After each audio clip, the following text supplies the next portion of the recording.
Let me first introduce myself. My name is Edward Bromberg. I put together this PowerPoint presentation and hopefully training that people will find useful in trying to figure out how to blow the shofar or sound the shofar. I also really want to thank both Carol Feuerman, Brad Jacobs, Marissa West, Paul Lofton, and Keith DeWort really for helping us put all this together. And also want to thank all of you for participating in this particular program. Before we get started, I just wanted to set up a few little ground rules. First of all, because so many people are joining, it'd be very useful if everybody makes sure they're on mute, because otherwise it'd be a whole lot of background, especially later on when we all try to blow the shofar. It'll be terrible cacophony when we have 100 people blowing the shofar all at once. Again, it's probably better off, oh, it just changed. Somebody just I changed you. That's this okay. way everyone can see you. Everybody can see me. Okay, that's fine.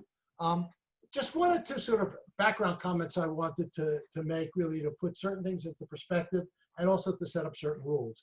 Number one, there's a fundamental tenet in Judaism known as pikuach nefesh, the saving of one's life or the sanctity of life.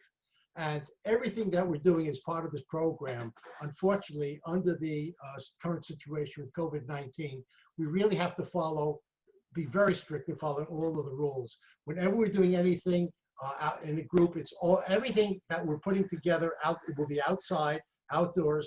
Everybody's expected to be wearing a mask, and everybody's expected to follow the proper physical distancing. Just a side comment that's maybe I'm getting a little on my horses. I hate the word social distancing. I really like the word physical distancing. That's what we're supposed to do. During COVID-19, it's terrible that we were so separated. We want to try to, even if it's just through Zoom meetings or telephone conversations, socialize with our neighbors. So, but we have to follow whatever the current the guidelines are. The other thing I want to emphasize, again, is that we live in a pluralistic society. And if we take a look at our community, there's a huge spectrum of different observances. And I think it's very important that we recognize that we're trying to focus everything so everybody is comfortable with their level of observance, but also we also have to be respectful of everybody else and make sure that, you know, we really don't make anybody feel uncomfortable. As I mentioned, the copy of this PowerPoint presentation will be on the link. There actually will be two PowerPoint presentation. One I think is called Simple, and I forget what I called the other one. The one I called Simple is the one that I'm using this evening. The other one is just much more detail. I have some quotes from the Talmud and going over some background information, which isn't critical, but some people may be interested in understanding a little bit more in some of the background. So I'll leave it up to you if you want to go over that or not. Again, this class is tonight. It also will be repeated on Thursday. You're perfectly welcome to join again if you feel it'll be helpful to hear it again. We'll be recording it, so if you want to hear it again also. The other point is, I'm not going to show it as we go through it. You'll see a few links to different YouTubes that I've come across for different people training and making shofarot and so on. I'm not going to show any of them, but they will be in that PowerPoint that you download, and you may want to, because that will give you a different person explaining how to use the shofar, and you may find that they have some tips that are helpful for you. So feel free when you download the PowerPoint to take a look at some of the other links that I'll be putting there. I'm going to try to hold this to about 20 minutes or so of sort of a general background, and then 20 minutes really delving into the detail of how to blow the shofar and how we would structure it and so on. And then at the end, about 20 minutes for any open questions. My experience has been that an hour is about the maximum people really want to sit through for a Zoom, although I'm willing to stay afterwards if people have some more questions. I should also mention that I have a lot of experience working with Zoom as a participant. This is really the first time that I'm doing it as a host, so I may make a few mistakes, and I ask to excuse that. I want to go now into share screen and pull up my presentation. Ed, can I throw one thing in? Yes. Two things. If anyone, what we discussed earlier, if anyone has any questions along the way, Yeah. please feel free to put those in chat. And if Ed doesn't see them, I will make sure that he Yeah. gets those. I mean, every So, few minutes I'll ask Carol if there are some things that people want. yeah, so please feel free as we go along. And occasionally, by the way, I'm going to sort of, just the nature of just the way I very often do things, I will take a couple of side peripheral steps. Most of you probably know Hebrew, although not everybody necessarily does. The Hebrew alphabet only has 22 letters in it, only consonants. There are no vowels in the Hebrew alphabet. The vowels are above or below the consonants. And actually, if you read a Hebrew novel or the newspaper and so on, none of the vowels are there. It's only the consonants. If you think that's strange, take an English sentence, rewrite it, leaving out all the vowels, and you take a look at it and you'll probably be able to read it. However, there's one or two other interesting differences between the English alphabet and the Hebrew alphabet. And that is, in Hebrew, there are no letters such as an X or a Z, which have very, very few words associated with it. There are letters in Hebrew that have many more words than some other letters, but all of the letters have a lot of words associated with it.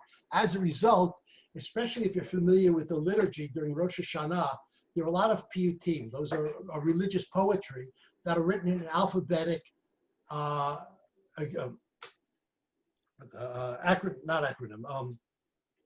I forgot the word, an alphabetic acrostic. And you can do that in Hebrew because you can always find a word that's appropriate for that particular letter. Also, the Hebrew letters have a numeric value. The first letter being an aleph is 1, a yud is 10, and so on. So if you look over here, this is this Rosh Hashanah is going to be Taf Shin Fei Aleph. The Taf is 400, a Shin is 300 for 700, a Pei is 80, and an Aleph is 1, and that adds up to 781. The century is understood. Although occasionally, because I did some work with the Jewish Geological Society of Orlando, we're digitizing all the tombstones in the greater Orlando area, the Jewish ones. Occasionally, you'll actually see a hey with an apostrophe in front of it.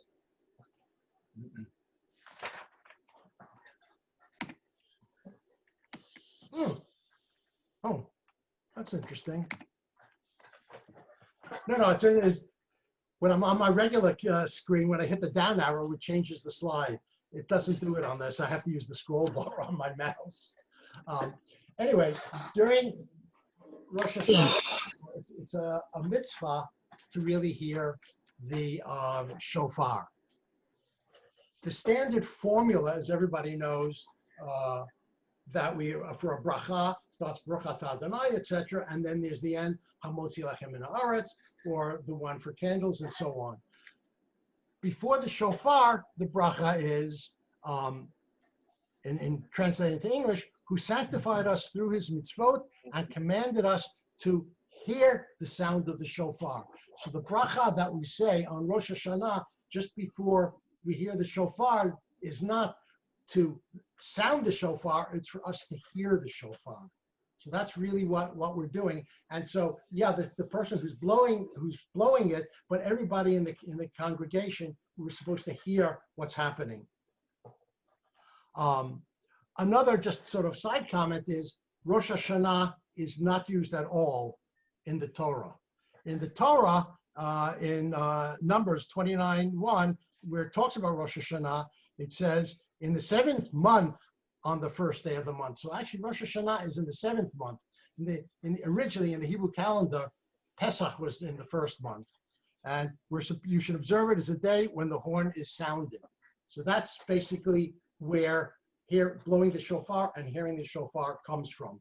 Just as a side comment, the Mishnah, which was compiled at around 200 CE, already refers to Rosh Hashanah as Rosh Hashanah. So sometimes between biblical time and rabbinic times of the Mishnah is when they introduce the term Rosh Hashanah.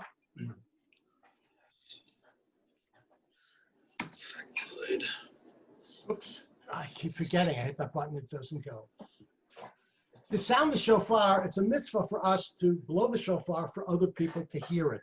And one of the main motivations, not the only one, but one of the main motivations that got some of us in the Federation about starting this particular program is the fact that, unfortunately, this year with COVID-19, very few of us are going to be able to be in the sanctuary with the rest of our congregation.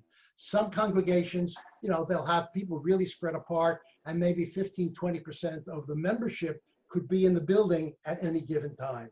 And since one of the mitzvot for Rosh Hashanah is to hear the shofar, we were sort of thinking, well, how could we help people doing that?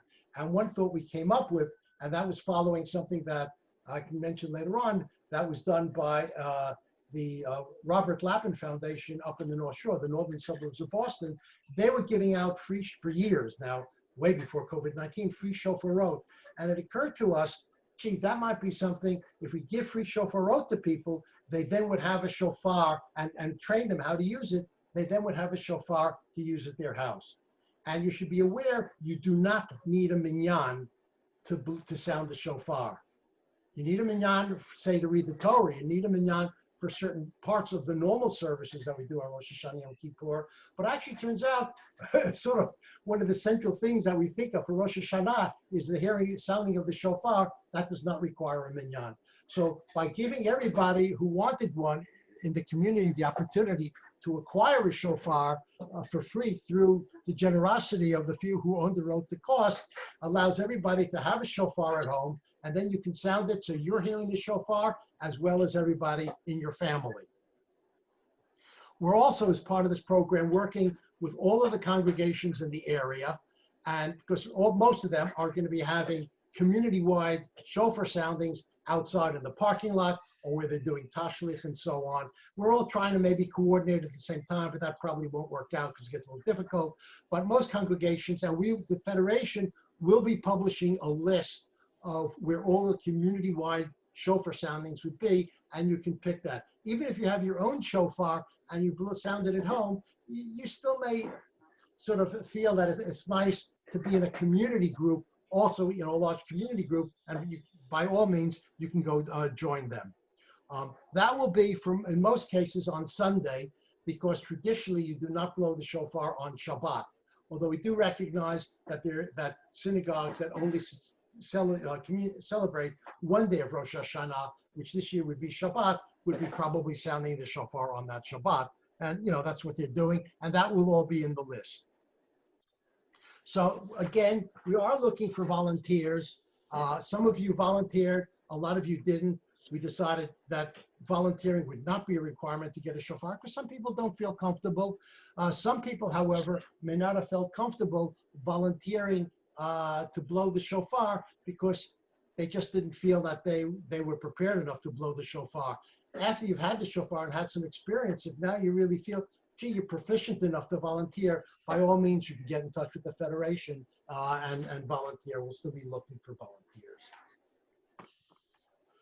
The shofar itself is mentioned in the Bible 72 times. In that period of time, it was used for signaling. It was used in warfare. It was used to announce things. So, for example, the Sanhedrin would decide when a new month started, and the way they got that information to the whole country was there were different places set up where people would blow the shofar and they would transport it. And within an hour, the whole countryside knew that officially the Sanhedrin declared the new moon. Any animal, any kosher animal, except for a cow or cow related, like a buffalo, can be used for a shofar. We don't use a cow for the main reason a cow is not used traditionally is because of the golden calf. When Moses got the first tablets, and when he came down, when he saw the golden calf, so we don't use the golden calf. Especially among Ashkenazic Jews, it's very traditional to use a ram's horn. The ram's horn is more traditional, mainly because if you remember Aked Yitzchak, the sacrifice of Yitzchak, again, he was at the last moment, he was substituted by a ram. So that's why it's more traditional to use a ram's horn. But it can be any animal except for cow, as long as it's a kosher animal, and as long as it has a real a horn. An antler, for example, a deer is kosher, but the antlers really can't be used to make a shofar. By the way, it has to be a kosher animal. The animal itself does not have to be kosher slaughtered. You know, it doesn't matter where the source of the horn comes from. Each of you who have received the shofar, each one is different. There's different coloring, just like everybody is different.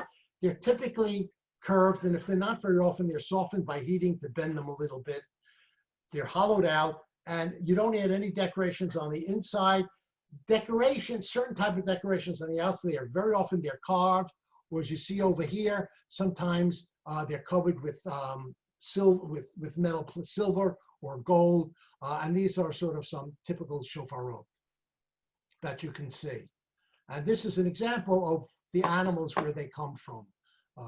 This is a ram, a dal sheep, and the kind of shofar that Carol was showing beforehand, those come from a greater kudu. They're also very often referred to as a Yemenite shofar. And that's mainly because that's the typical shofar that the Jews in Yemen used to blow. I don't know it for a fact, but I'm just guessing that it was very common in Yemen, mainly because that particular animal was quite readily available, and you used what was readily available. The corn itself, basically, there's usually a bone inside, then some fibrous material, and then there's the outside shell. The shofar is made from the outside shell, and as I said, there are two YouTube presentations that are in the link if you're interested to see how they're actually made. And that can show you. But obviously, knowing how it's made is not necessarily required to sound or to be a shofar blower. Just like you can drive your car without, being a mechanical engineer and knowing everything that's going on inside the engine.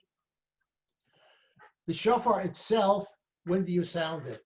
The month before Tishrei, Tishrei is the month, the first day of which is Rosh Hashanah, is known as Elul, and it's traditional to start blowing the shofar in the morning every day of Elul, obviously except for Shabbat.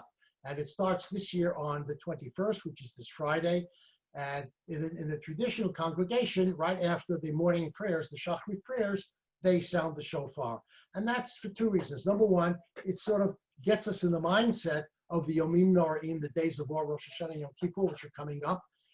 And from a practical matter, it gives the shofar blower an opportunity to start practicing.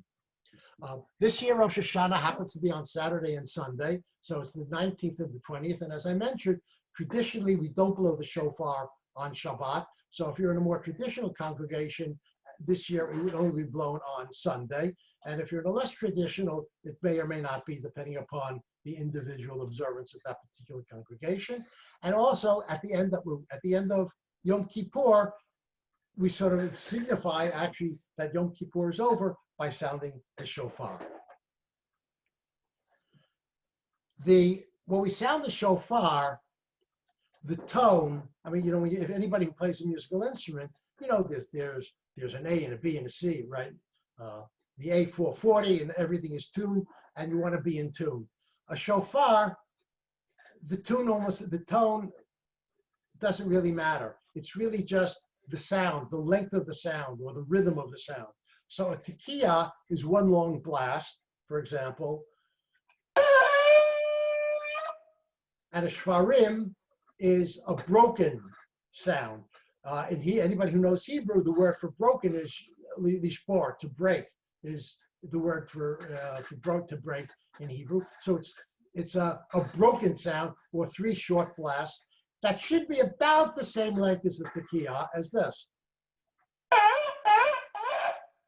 And a trua is 9 staccato notes, which sounds like this. And finally, a tekiah gedolah, gadol in Hebrew means big or long, and a tekiah gedolah is just significantly longer than a kiyah, thus.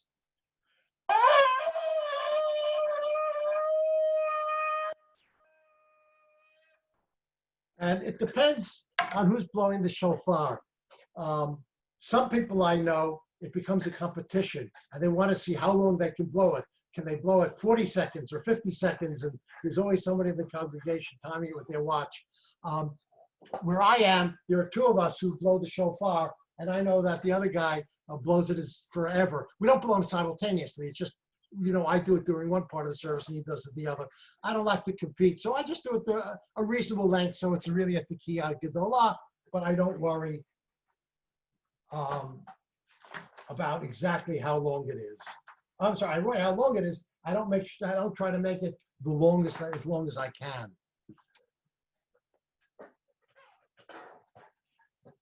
To sort of interpret the different sounds of the Tekiah, some people talk that Tekiah is to wake us up. Shfarim is to pay attention to what is broken because it's broken. And the Truah, because it's staccato, is to hurry up. And according to Maimonides, this is a well-known quote from him. And again, I'm only going to read a short section. The whole thing is in the larger presentation, PowerPoint. He writes, "Awake, awake, O sleepers from your sleep. O slumbers, arouse ye from your slumbers and examine your deeds. Return in repentance and remember your Creator." And it goes on at the end, "Abandon every one of you his evil course and the thought that is not good." In other words, what Maimonides is really saying is that the shofar being part of Rosh Hashanah is what really wakens us up, and it's sort of part of that whole introspection that we typically do during Rosh Hashanah. As I said, these are three, actually two are YouTubes. One is, you end up over here, but you end up with a YouTube. These are three different people showing you how to blow the shofar. So one thing you don't do, okay? You don't blow into a shofar as if it's a whistle to make a noise. Anybody who knows much about musical instruments, there are reed wind instruments, for example, a clarinet or an oboe or a bassoon or a saxophone, where you're blowing through it, you're blowing through the reed vibrates, and by changing the keys, that's how you make the sound. On the other hand, if you're talking about a brass instrument, and a shofar is not a brass instrument, but it's sort of played in the same manner, and this is a mouthpiece from, I believe this is either a trombone or a trumpet, or a tuba, I'm not sure. I don't play either of those instruments. It's definitely not a French horn or a trumpet. It's bigger than that. And what you're basically doing is your mouth is vibrating into the mouthpiece, such. When you're blowing a shofar, you're basically doing the same thing. What you're doing is you're blowing a raspberry with your lips, but you really have to hold it very tight because the opening for the mouthpiece on the shofar is quite small.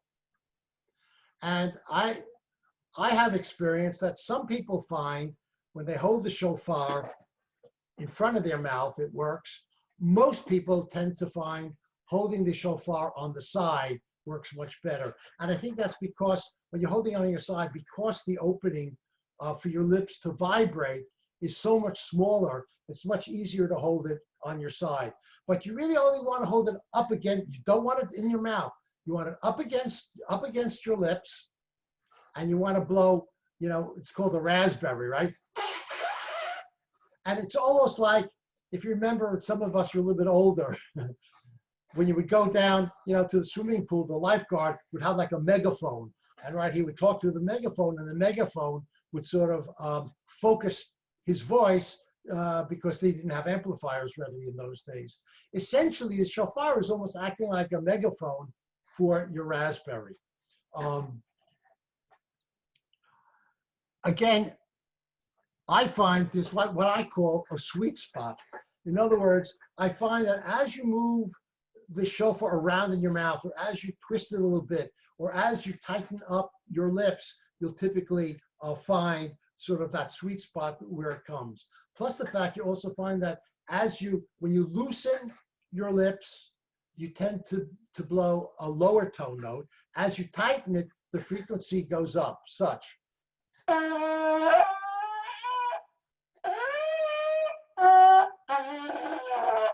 So depending upon how tight you make your lips, you can vary the actual tone of it.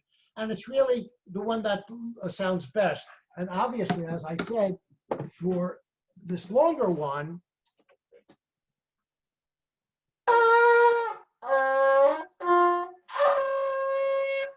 actually has a bit bigger range. So this may be a good time to sort of stop, let everybody sort of play around with the shofar and see if they're successful in getting the sound that they want out of it. As I said, some people find it better in the front. Some people find it easier on the left side, some on the right side. And you sort of have to move it around in your lips to find out just where it is. And in a certain sense, I think it's almost like riding a bicycle. The first time you get on the bike, it just doesn't feel right. But once you sort of get the knack of it, all of a sudden you understand it. And I think the same thing you'll find with playing the shofar.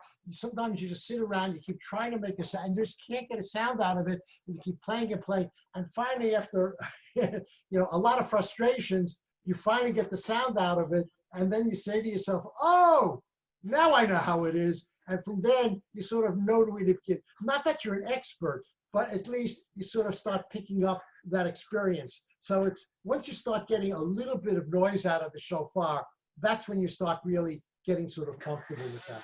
So with that, I'd like to take a break, and if anybody has some questions. Well, Ed, there was some people who tried to use the link, and they said it's just the registration link. No, correct. I don't know whether Paul put it up yet.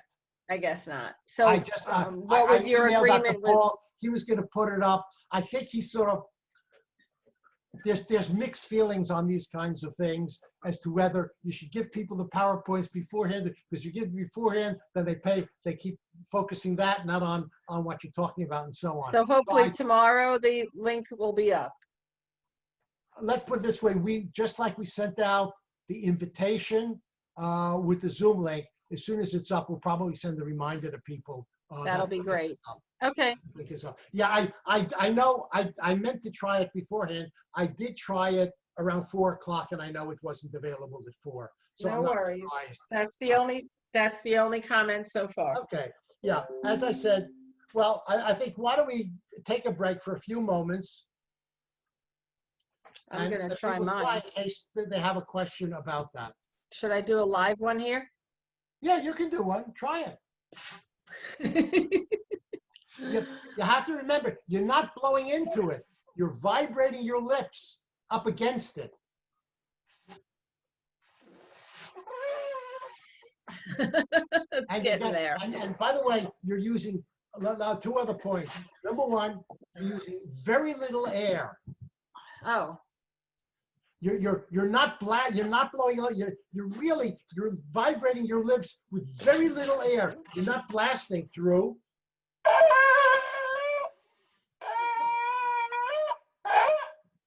Maybe there's somebody. Maybe there's somebody on the class. Once you get the feel of the shofar, you start and you stop with your tongue. Basically. Maybe is there someone out there who would just put your name in the chat and we can unmute you, and maybe somebody wants to try it for everybody and see how well we've done. I'll try it. I'll try it. Okay. Here we go.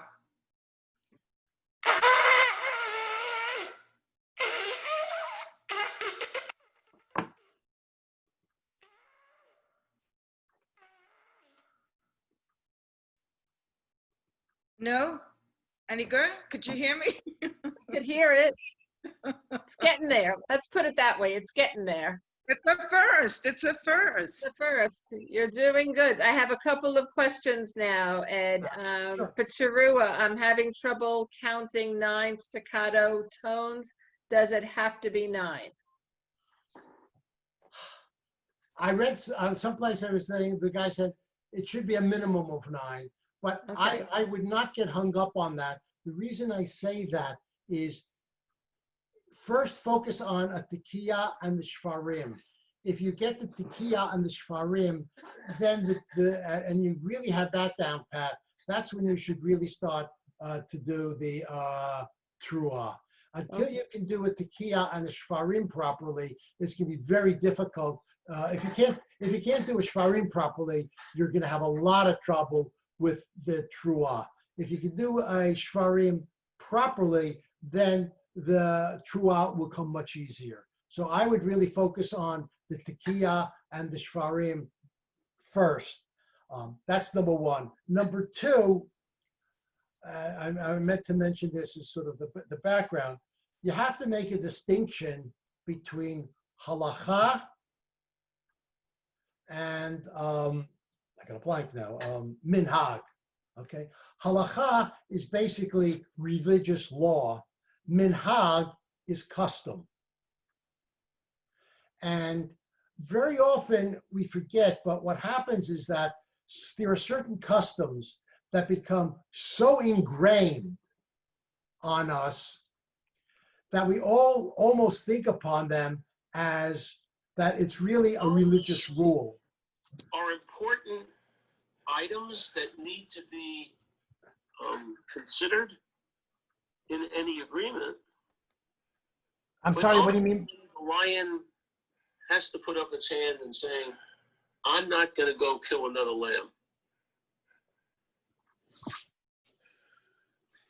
And given the state of affairs between Israel and the Palestinians, even though there is no conflict now, maybe minor kinds of violence here and there, and I don't want to say that the killing of this person or that person is not significant. They are significant. Whenever there's a death of a Palestinian or death of an Israeli, it's significant.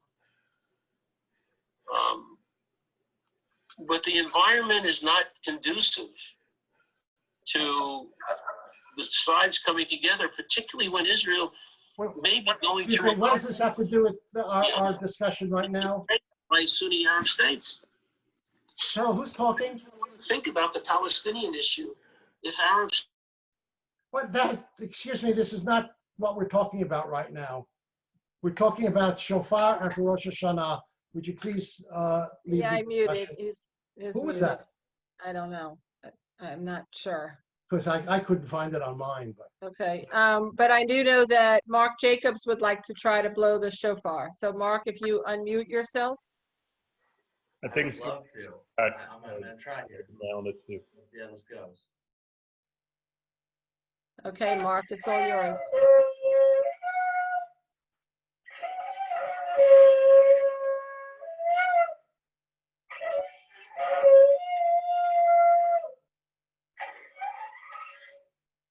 Getting there. Thanks for trying. Yes. You're welcome. basically, this is my experience has been, it's something you really just gotta sort of close the door and just do a lot of practicing. Hopefully we will get this link up as right away so you can start looking. And again, because the YouTubes maybe, they're just different. And there may be some pointers that each one of them says that you try, and then that makes it a little bit more obvious to you how to do it. But the thing you have to remember is you're not blowing a lot of air through the shofar. What you're doing is you're vibrating your lips into the little tiny mouthpiece with a very small amount of air.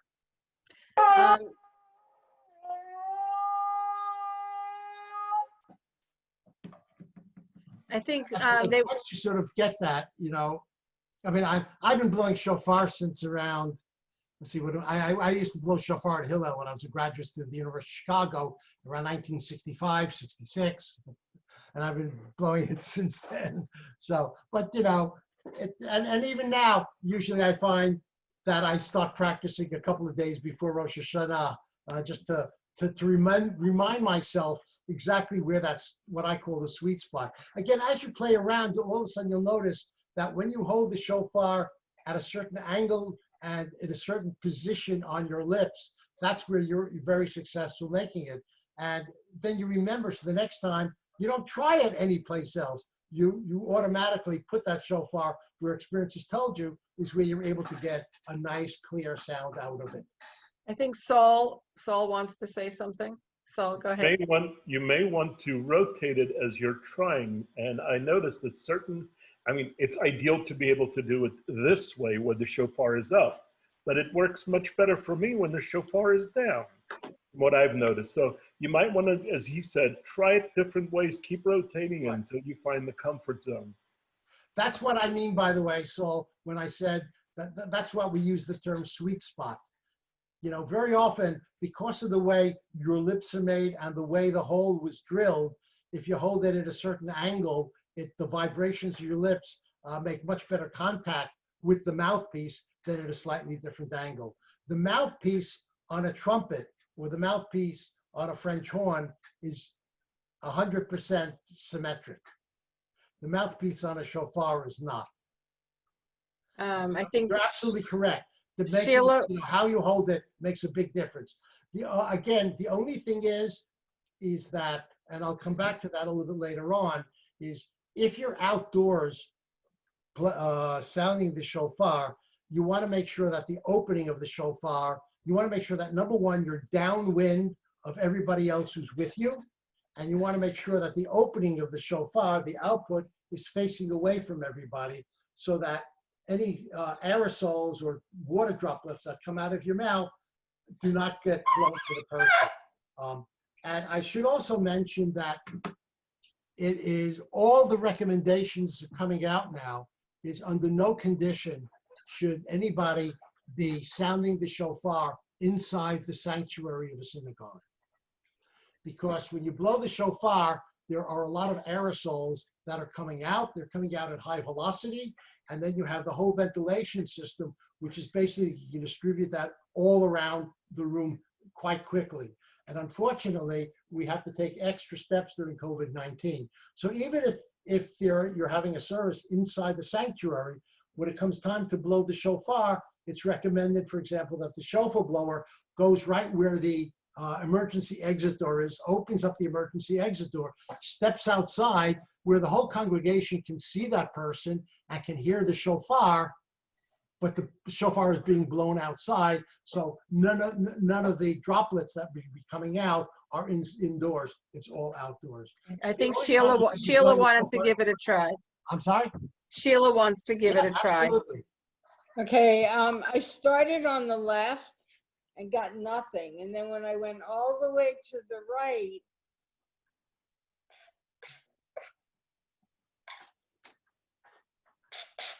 now I'm not getting it. Yeah, you have to try to get, again,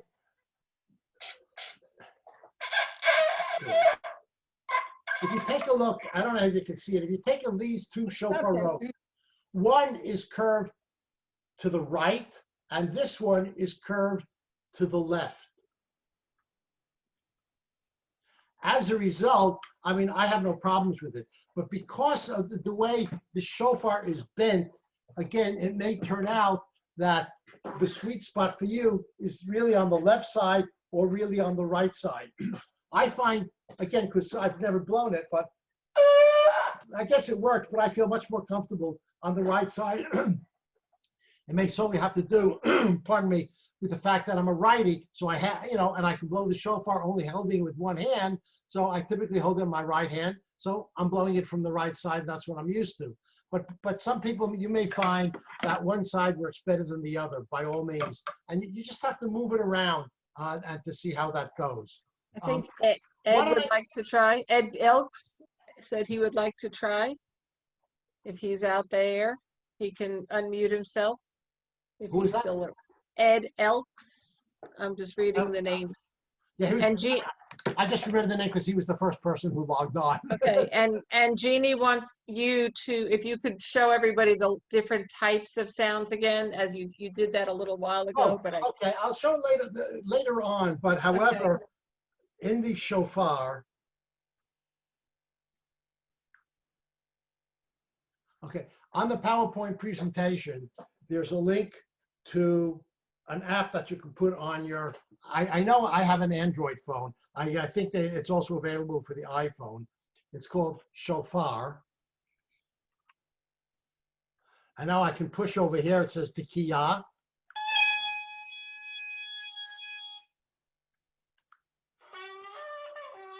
Shofarim.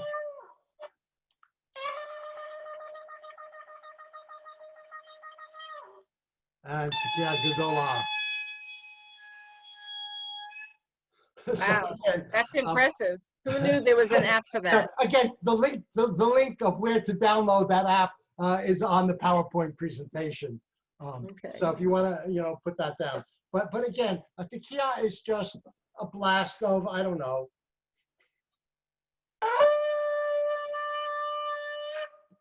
I typically, I think for me, it's about 3 seconds, because then a shvarim is 1 second each. And then a trua then is a triplet of each one being a second. So that's about what works out for me very well.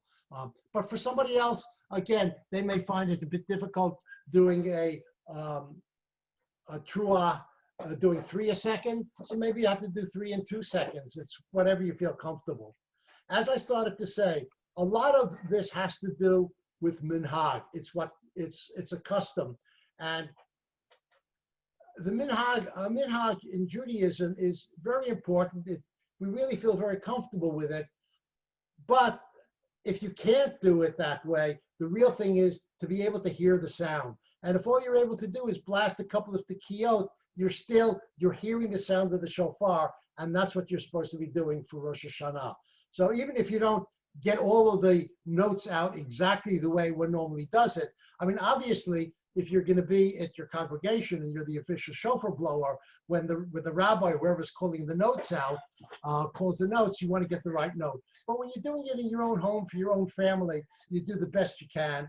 And if it's not perfect, so it's not perfect. But you've heard the shofar and you've done the best. In fact, talking about minhag, there is no rule that says you're supposed to have somebody calling out the notes. I've never been to a service where there isn't somebody calling the notes out, with one minor exception, which I'll mention in a few moments. But it's a minhag, it's a custom. Because basically, the shofar blower knows what it is. That's sort of to keep them, you just focus on the notes. You don't worry about anything else. And that allows you to go forward. Let me just move out. There are 1 or 2 other things I just wanted to quickly cover, and then we'll finish up. Again, this is another link. It gives you a bit more history. You may be interested. Again, if you can volunteer a little bit. Oops.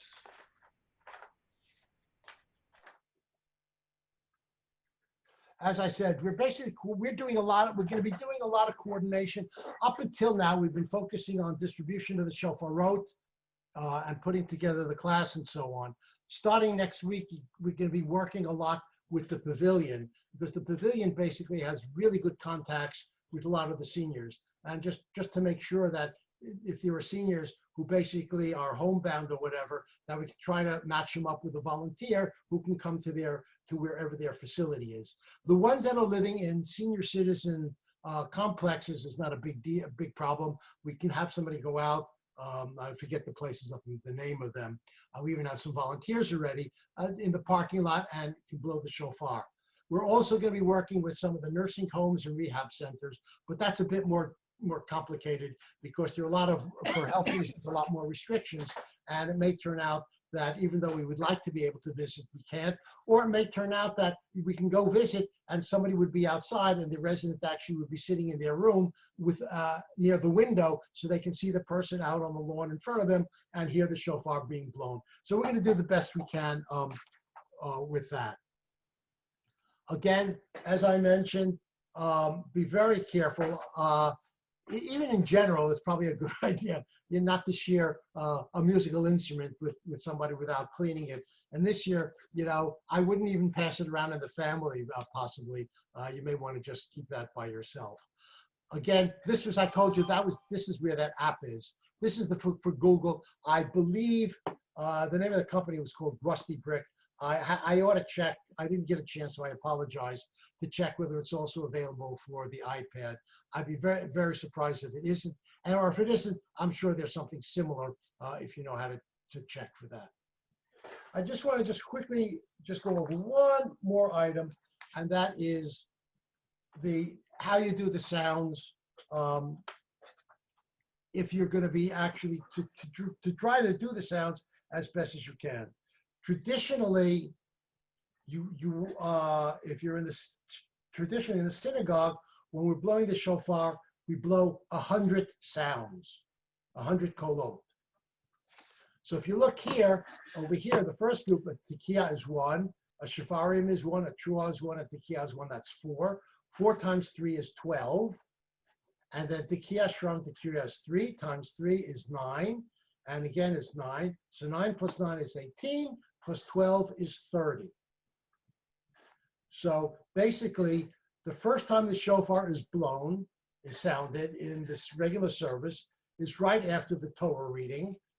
And this is the order that the sounds are made. And we hear 30 out of the 100 kolot.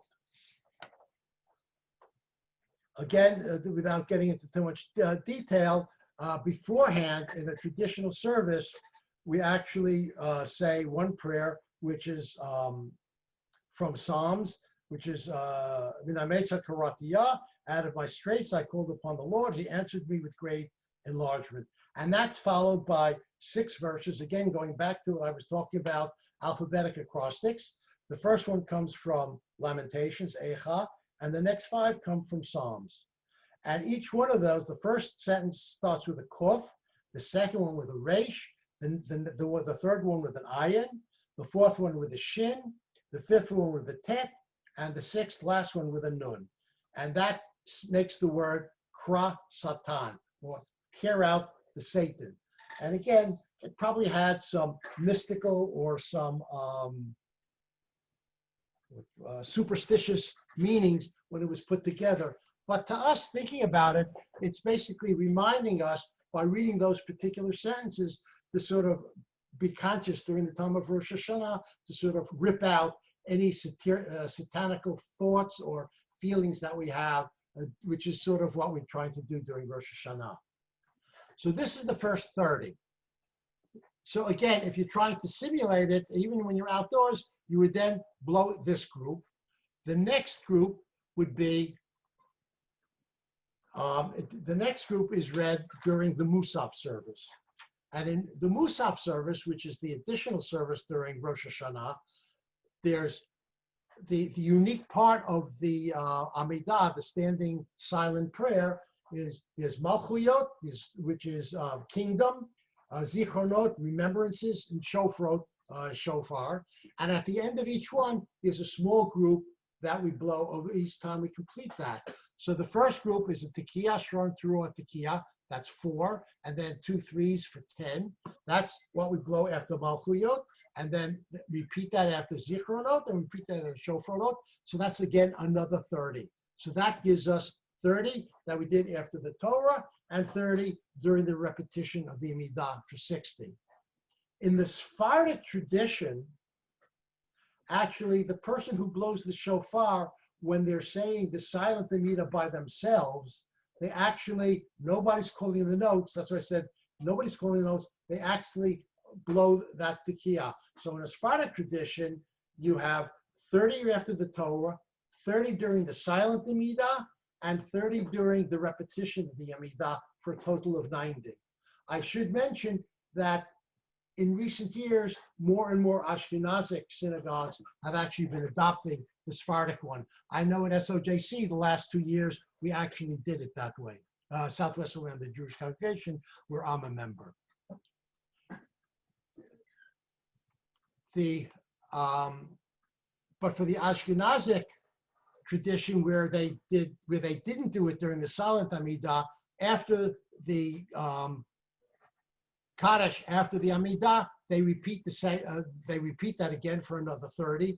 So now both the Sephardim and the Ashkenazim are missing 10, and just before, after the Mourner's Kaddish, there's a final group of 10, which is this group over here. So basically, I just wrote it this way. If you want to follow the tradition as close as possible and to get the 100 tekiyot, you would sort of, this is a recommended, and I say recommended because it's not inscribed, that you must absolutely do it that way. But that's a recommended way of doing blowing the shofar if you're doing it in a community environment. So that basically, again, This is my own personal, this is not my regular email, by the way. Like most of you, I have a few emails. I hardly use this one, but I decided I'll give this one out because then I can sort of separate any questions that people have based on the class. So if you can use that email if you have a question, or if you have a question or you want to follow through with something with Marissa in the office, this is her phone number. And again, if you have some pictures, maybe we'd like to put together a little portfolio after Rosh Hashanah to put this together. And I'm really happy. And I'll be honest with you, when we first started this, we weren't sure. And it turns out we have maybe a half a dozen to a dozen shofarot left over. So we really purchased the right number.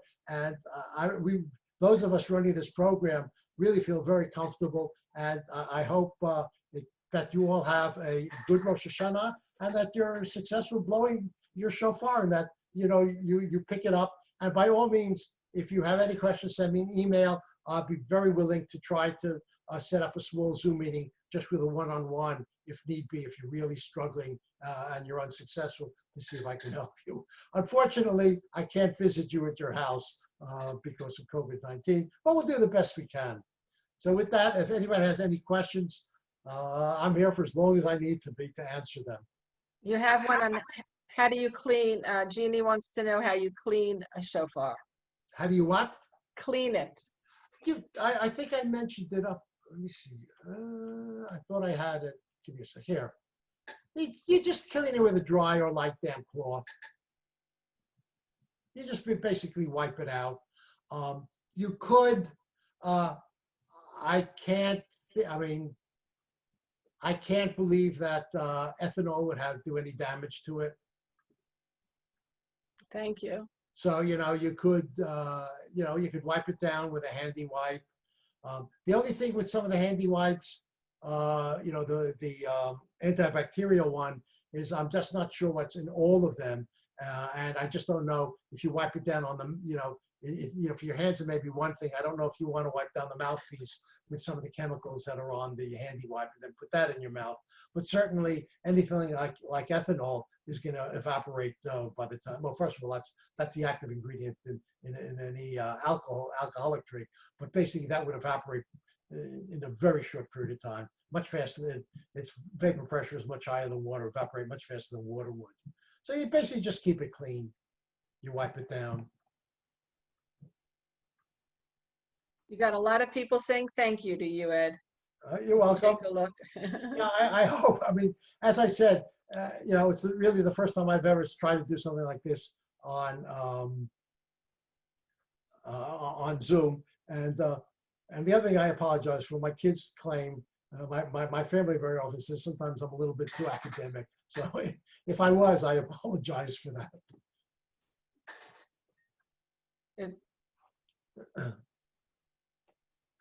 See, I think we're good. As Ed said, if you have questions. Just to make sure, I will stay logged on until just about everybody else is logged off. So I'll be the last one to log off, in case somebody is sort of embarrassed and wants to wait until there are only three other people on there. But as I said, what you really have to do is you just have to take the shofar and you have to really move it around. Just remember, you're not blowing through the shofar. You're just you're blowing a very small amount of air through your lips, which are very tight. You want to make your lips tight so they're really vibrating as you're blowing the air through them. And it's the vibrations of your lips into the mouthpiece that's really making the sound. Just like the vibrations on a reed on a reed instrument. Your mouth basically is that reed. Yeah, I can see somebody's having a little bit of a problem. But again, I think you just, and keep moving it around until you find one area where it works well for you. And where it works well for you may be exactly the opposite of where it works well for me.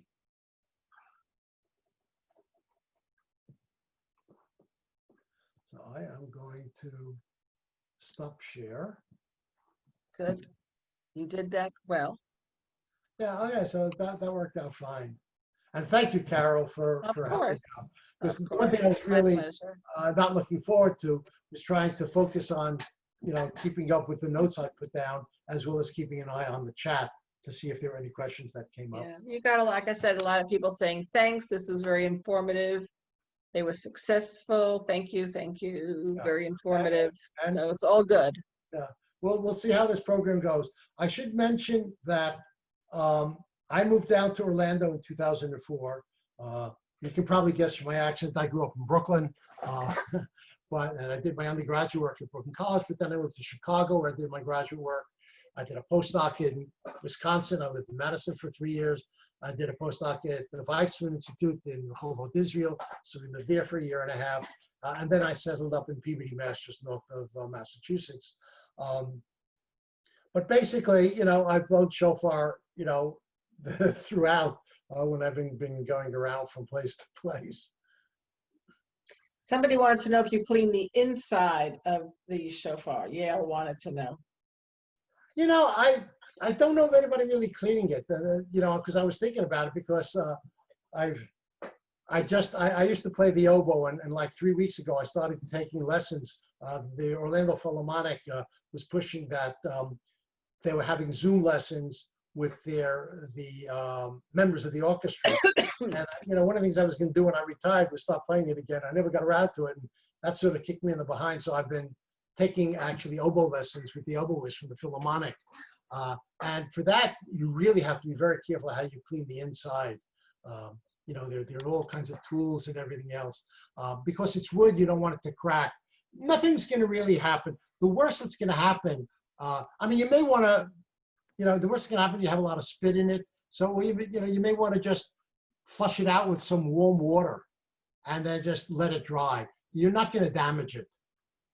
And the other thing that would happen is that, if you get some saliva in there, after a while, it may have a lousy odor. And again, you may just want to I would just flush some warm soapy water down and maybe a little brush to clean it out. But it really, it's, I haven't done I've never done any maintenance on it. It's not a, again, I guess if you had some pipe cleaners, you may want to stick it down in the little hole to clean that out. I think you're good, Ed. Yeah. And actually, I've been very happy. Oh, I know what I started to say. So when we lived when I lived in Peabody, Massachusetts, as I said, there was the foundation, the Robert Lappin Foundation. They're the ones that run the PJ Library for that area. They've done a whole bunch of stuff. And one of the things they started doing many, I'm going back now at least 20, 30 years, they started giving Shofar Road out. And at one point we had a whole bunch of people, I was giving lessons. We had a whole bunch of people out at the beach, and somebody took a bunch of pictures of it and then actually sent it into the Guinness Book of Records. And they got it entered. And then for a couple of years afterwards, it was going back and forth between our community and a community in Jersey and Philadelphia to see who would have the largest number of people blowing shofar at one time and to get into the Guinness Book of Records. About 4 or 5 years ago, they lost it to some group in Philadelphia. They were going to try to get it back, but apparently, from what I gathered, the Guinness Book of Records changed how you certify. And it just got, so I was told by the executive director that it used to be fun. They filled out a form, no big deal. But then it just got too complicated that it just wasn't worth the effort. So they gave up doing it. But basically, they buy them by the crate from the factory in Israel. And as I said, we were fortunate when we thought of doing this program and we got in touch with them. They had they had around 200 that they were able to sell us. So we were able to set up this program here. And we'll see how it goes. If it's successful, hopefully next year we won't be forced to do this with COVID-19. But still, it could be a good idea, and we'll try to see if we can't. If people find it useful, there's no reason why Federation wouldn't continue doing that, even if COVID-19 is no longer a constraint on how we celebrate Rosh Hashanah. Okay.